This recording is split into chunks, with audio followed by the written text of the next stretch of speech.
plaisir pour moi de revenir vers vous pour continuer mon challenge. Et sur ce nouveau challenge, je vais être très bref. Ça va faire 2 ans, quasi 2 ans, non, que je parle des produits probiotiques, des boissons probiotiques. Et après un moment de pause, je ne sais pas que je reviens en force, mais petit à petit, je dois revenir parce que la vie doit continuer. Alors, aujourd'hui, je vais vous présenter une autre boisson. Déjà, tout est sur ma page, donc je n'ai plus besoin d'allonger. C'est juste des résumés, non? C'est juste des ajournements, des recyclages que j'aimerais faire à travers ces petites vidéos. Aujourd'hui, comme je dis, je vais vous parler de kéfir au lait.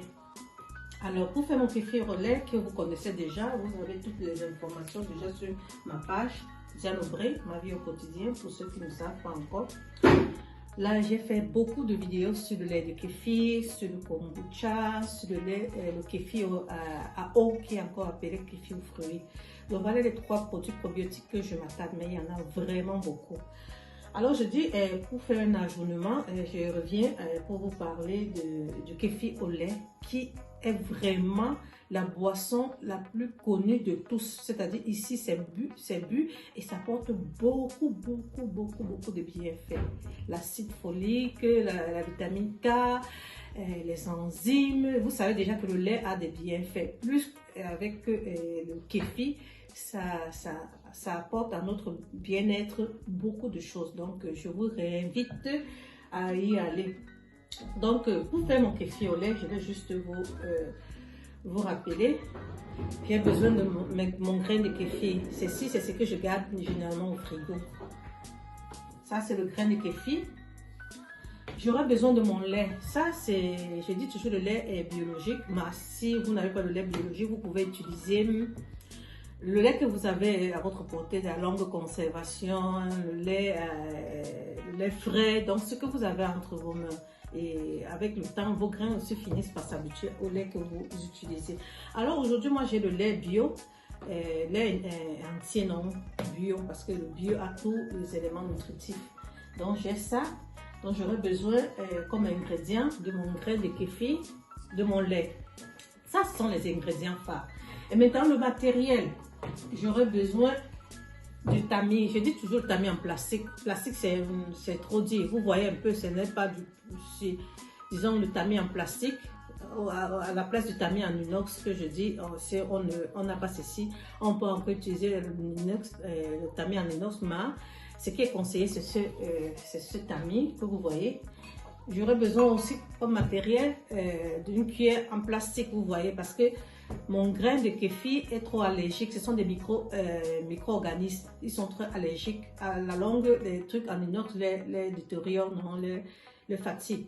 Donc, j'aurais besoin de mon tamis en plastique, de ma cuillère en plastique.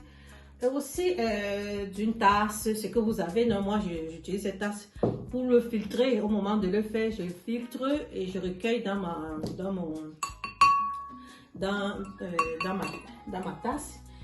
J'aurais besoin pour la fermentation, le matériel pour la fermentation d'un bocal. Moi, j'utilise ce bocal. Et puis, c'est en fonction de vos quantités. Vous pouvez utiliser un verre. Il y a des grands verres, mais surtout des trucs en verre. Du matériel en verre pour la fermentation. Donc, moi, j'ai ceci, qui est une bouteille de miel. J'ai ceci pour la fermentation. J'aurais besoin d'une compresse ou un torchon propre. Ceci est propre. Je désinfecte, je lave avec de l'eau chaude, avec du vinaigre. Donc, Donc, j'aurai besoin de mon torchon et d'un élastique. Ce que vous avez, l'essentiel est que ça attrape. C'est juste pour protéger, comme vous voyez. Ça, ce sont des petits ajournements. Non, c'est pas que je vais faire. Donc, vous protégez, causez, vous serrez bien. Et ceux qui le font au Cameroun, quand vous le faites au Cameroun, je sais que vous avez des cafards là-bas, et en Afrique généralement, donc faites attention. Mettez quand vous le couvrez, causez, même si vous voyez c'est bien serré, ça sera difficile qu'un cafard entre ou qu'une souris passe, mais faites prudence, vous faites ceci, vous mettez dans une marmite, dans un récipient, pour être vraiment à l'abri des bêtes, des insectes et tout. Donc, c'est pour protéger mon lait. Donc, voilà un peu. Ça, comme je disais, ça, c'est l'ajournement que je voulais faire en ce jour, non?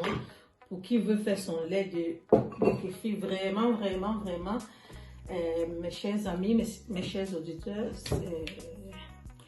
nous avons besoin de cela, non? Donc, si je mets ma face, c'est pour vous encourager, c'est pour vous dire que ça m'a apporté beaucoup de bienfaits. Et petit à petit, le travail que je suis en train de faire commence à porter du fruit, non? Il y a des personnes qui ne connaissaient pas déjà le lait de kéfir, mais aujourd'hui, quand ils entrent dans un supermarché, quand ils voient lait